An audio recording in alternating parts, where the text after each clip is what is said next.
दोस्तों, एक गांव में गरीब आदमी रहता था। आदमी का नाम मंगल था। वह बिल्कुल अकेला था। बैलगाड़ी लेकर जंगल जाता और लकड़ियां काटकर उस पर लाद लाया करता था। शहर में लकड़ियां बेचने से जो कुछ भी मिल जाता, उसी से वह अपने जीवन का निर्वाह करता था। उस दिन दोपहर के बाद का समय था। मंगल बैलगाड़ी पर लकड़ियां लादकर शहर की ओर जा रहा था।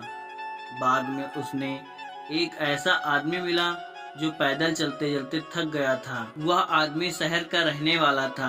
उसका नाम सूरज था। सूरज ने मंगल से कहा, भाई मैं बहुत थक गया हूँ।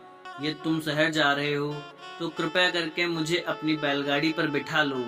मंगल बोला, हाँ मैं शहर जा रहा हूँ, आओ बैठ जाओ बैलगाड़ी पर। एक मनुष्य को दूसरे मनुष्य की सहायता करनी ही चाहिए। सूरज बैलगाड़ी पर बैठ गया। दोनों रास्ते भर प्रेम से बात करते रहे, एक दूसरे को अपने जीवन का हाल चाल बताते रहे। जब शहर आ गया तो सूरज ने मंगल को अपने घर का पता बताते हुए कहा, लकड़ियां बेचने के बाद तुम मेरे घर पर आना। मैं चाहता हूँ आज तुम मेरे अतिथि बनो। तुम्हारा आदर सत्कार करने से मुझे बहुत सुख प्राप्त होगा। मंगल ने वचन दे दिया। सूरज प्रसन्न होकर अपने घर चला गया और उत्सुकता पूर्वक मंगल की राह देखने लगा। मंगल जब लकड़ियां बेच चुका तो संध्या होने के बाद सूरज के घर गया। सूरज ने बड़े आदर से उसका स्वागत किया, उसे अच्छे से अच्छा खाना खिलाया और उसके सोने का सुंदर प्रबंध किया। रात में दोनों देर तक आपस में बातचीत करते रहे। सूरज और मंगल दोनों में घनिष्ठ मित्रता हो गई। मंगल जब भी शहर जाता था सूरज से अवश्य मिला करता था। कभी कभी रात में उसके घर रह भी जाता था। पूर्णिमा का दिन था। मंगल लकड़ियां बेचने के बाद सूरज के घर रुक गया था। रात के 8-9 बज रहे थे। आकाश में पूर्णिमा का चंद्रमा हंस रहा था। धरती पर चारों ओर दूध की धारा की तरह बह रही थी। पेड़ पौधे उस धारा में नहाकर सफेद से हो गए थे। सूरज ने मंगल से कहा, मंगल आओ चलो मेरे साथ चलो। आज मैं तुम्हें एक ऐसा दृश्य दिखाऊंगा कि देखने की कौन कहे। तुमने कभी उसके बारे में सोचा तक नहीं होगा। मंगल बोला, पर पहले यह तो बताओ वह दृश्य कैसा है और उसमें क्या विशेषता है। सूरज ने उत्तर दिया, देखोगे तो आश्चर्य में डूब जाओगे। मेरे नगर के राजा का प्रधान खजांची है। उसका सिद्धांत है खाना पीना और आनंद से रहना। वह कहता है एक न एक दिन मनुष्य को सब कुछ छोड़कर जाना पड़ता है, अतः संग्रह से कोई लाभ नहीं है। मनुष्य को अपने जीवन में ही अपनी उपार्जित वस्तुओं का उपभोग कर लेना चाहिए। जो तो खजांची प्रतिदिन बड़े ठाट बाट से भोजन करता है, पर पूर्णिमा की रात में वह जिस ढंग से भोजन करता है वह देखने योग्य होता है। पर उसका भोजन सोने के बर्तनों में तैयार किया जाता है। वह जिन बर्तनों में भोजन करता है वह भी सोने के ही होते हैं। सोने के ही चम्मच, सोने के ही प्यालियां और सोने के ही गिलास होते हैं। वह जिस चाट पर बैठकर भोजन करता है वह भी सोने के ही होते हैं। खजांची नीचे से लेकर ऊपर तक पीले परिधानों से सुशोभित रहता है। उसके शरीर पर भी सोने के अमूल्य आभूषण रहते हैं। उसके नौकर चाकर और उसका रसोइया भी पीले वस्त्र तथा स्वर्ण आभूषण धारण किए रहता है। चांदनी रात में खजांची के घर ऐसी स्वर्ण आभा बिखरती रहती है कि मनुष्य का मन ही नहीं, देवताओं का मन भी ललक उठता होगा, लालच से उभर उठता होगा। नगर के बड़े बड़े अमीर उस अनुपम दृश्य को देखने के लिए वहां इकट्ठा होते हैं। सूरज के कथन को सुनकर मंगल के मन में भी लालसा उत्पन्न हो उठी। वह खजांची के भोजन के दृश्य को देखने के लिए सूरज के साथ उसके घर गया। वहां मेला सा जुटा हुआ था। खजांची तरह तरह के सोने के आभूषणों और पीले परिधानों से सुसज्जित होकर भोजन के लिए सोने के पाट पर बैठा। उसके सामने जब सोने के पात्रों में तरह तरह के व्यंजन परोसे गए तो उस दृश्य और उन व्यंजनों को देखकर मंगल अपने मन को अपने वश में नहीं रख सका।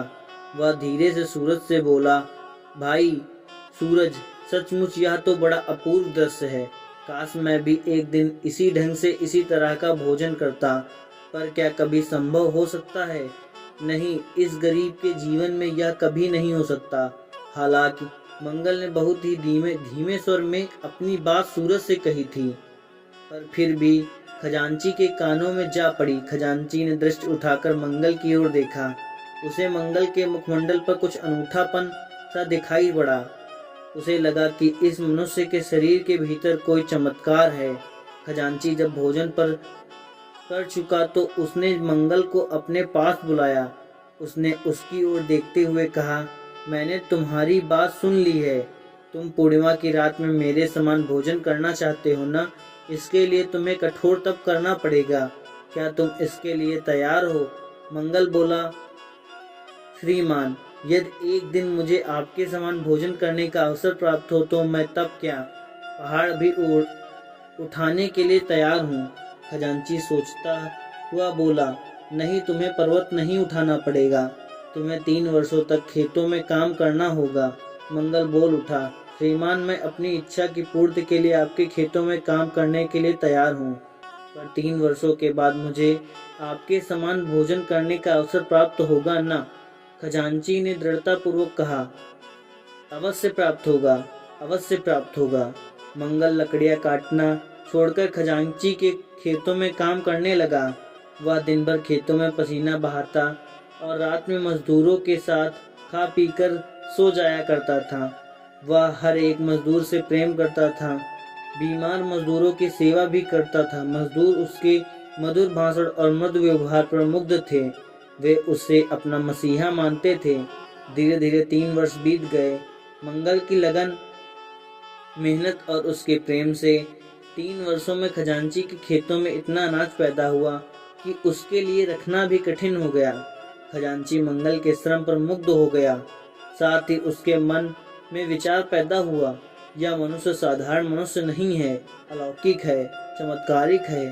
3 वर्षों के बाद मंगल पुनः खजांची के सामने उपस्थित हुआ। खजांची ने प्रेम भरे स्वर में कहा, मंगल, मैं तुम्हारे मेहनत पर बहुत प्रसन्न हूँ। मैं 24 घंटे के लिए तुम्हें अपने भवन का मालिक बना रहा हूँ। तुम्हें अधिकार होगा, तुम चाहे जो कर सको, चाहे जैसा भोजन करो। मंगल ने निवेदन करा, श्रीमान, मैं आपके भवन का मालिक बनकर क्या करूँगा? मैं तो केवल एक दिन आपके समान भोजन करना चाहता हूँ। खजांची बोला, पर तुमने जिस लगन और मेहनत से काम किया है उसे देखते हुए तुम्हारी यह मजदूरी भी बहुत कम है। तुम 24 घंटे के लिए मेरे भवन के मालिक हो। खजांची ने अपने सभी नौकरों को बुलाकर आदेश दिया, मंगल 24 घंटे के लिए मेरे भवन का मालिक है।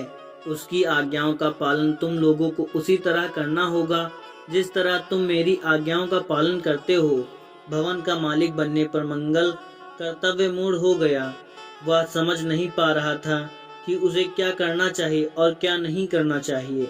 बस उसे एक ही बात याद थी, कल पूर्णिमा की रात है, मैं खजांची के समान ही भोजन करूंगा।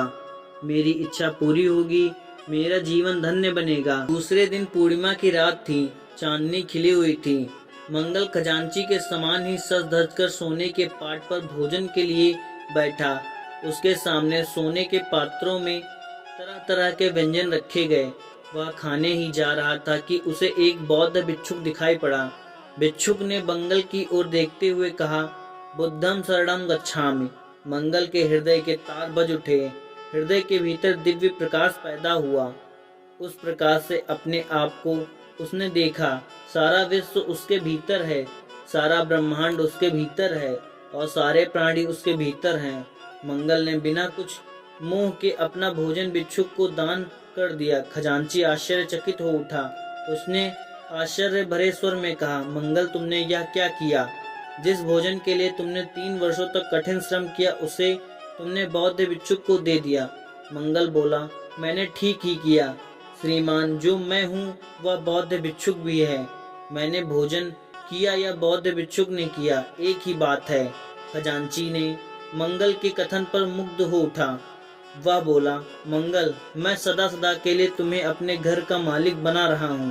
पर मंगल ने मालिकाना भी उस बौद्ध भिक्षुक को दान में दे दिया। मंगल के इस भोजन दान की खबर राजा के कानों में पड़ी। उसने मंगल के त्याग पर प्रसन्न होकर उसे अपना पूरा राज्य दे दिया। मंगल ने राजा के राज्य को भी बौद्ध भिक्षुक को दान में दे दिया। बौद्ध भिक्षुक मुस्कुराता हुआ बोला, इस मनुष्य की मेहनत और लगन पर प्रसन्न होकर भगवान बुद्ध ने इसे अपनी शरण में ले लिया। जो प्राणी भगवान बुद्ध की शरण में जाता है उसे ब्रह्मांड का राज्य भी तुच्छ होता है। मंगल के त्याग का प्रभाव खजांची और राजा के मन पर भी पड़ा। वे दोनों भी सब कुछ छोड़कर बौद्ध भिक्षुक बन गए और धर्म संघ में सम्मिलित हो गए। एक मनुष्य को दूसरे मनुष्य की सहायता करनी ही चाहिए। श्रम और लगन की दृढ़ता से मनुष्य अपने मंजिल पर पहुंचता है। श्रम, सेवा और त्याग ही मनुष्य का सबसे बड़ा गुण है। परिश्रम और प्रेमनिष्ठ मनुष्य को ईश्वर की कृपा अवश्य मिलती है। आज लोगों में प्रेम की जगह घृणा का भाव ज्यादा बढ़ गया है। यह मानवता के खिलाफ है। अपने भूखे रहकर भोजन का दान करने वाले बिरले मिलते हैं। अगर वीडियो पसंद आई हो तो एक लाइक शेयर जरूर करें। धन्यवाद।